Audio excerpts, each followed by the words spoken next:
જય સ્વામિનારાયણ। હું સુનીતા બેન સુરતથી મારા રસોડામાં તમારું સ્વાગત કરું છું। આજે આપણે રવાનો શીરો બનાવીશું। 1 વાટકી ખાંડ, થોડાક કાજુ બદામના કટકા, અડધી ચમચી ઇલાયચી પાવડર, 1 વાટકી રવો, 1 વાટકી ઘી। રવો, ઘી અને ખાંડ ત્રણેયનું એક સરખું માપ લેવાનું।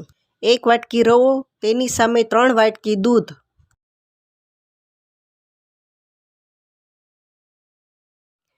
ગેસ શરૂ કરીને તવલું ગરમ કરવા મૂકી દઈશું। બીજા ગેસ ઉપર આપણે દૂધને ગરમ કરવા મૂકશું। તવલું આપણે ગરમ થઈ ગયું છે। હવે તેમાં આપણે ઘી એડ કરીશું।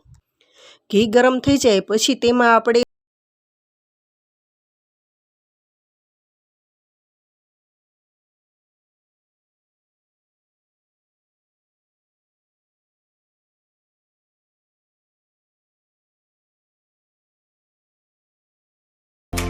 ગેસની ફ્લેમ ધીમી રાખીને આપણે સૂજીને શેકી લઈશું।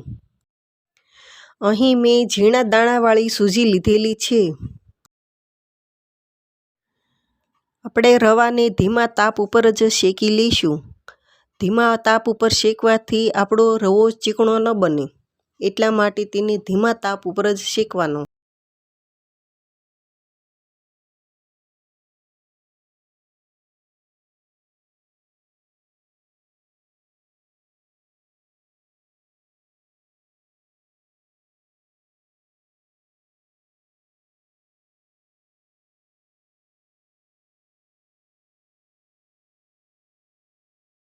શેકાઈ ગયો છે। હવે તેમાં ગરમ કરેલું દૂધ નાખીશું। દૂધને ધીમે ધીમે જ નાખવું।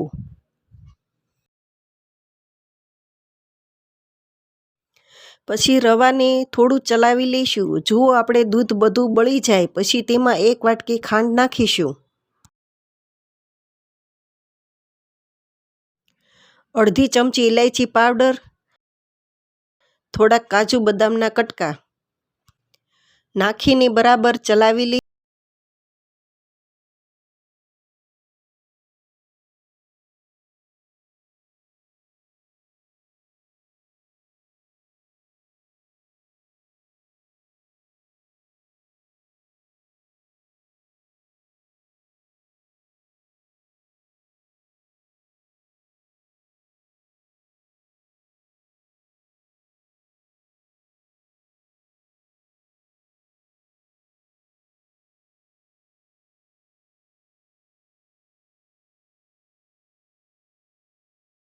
જાય તેવો સત્યનારાયણ ભગવાનની કથામાં બનાવેલો શીરો। હવે આપણે તેને સર્વ કરી લઈશું અને ઠાકોરજીને પણ ભોગ ધરાવી દઈશું। જો તમને મારી રેસીપી ગમી હોય તો લાઈક શેર કરી દેજો અને મારા વિડીયોને સબસ્ક્રાઈબ કરી દેજો।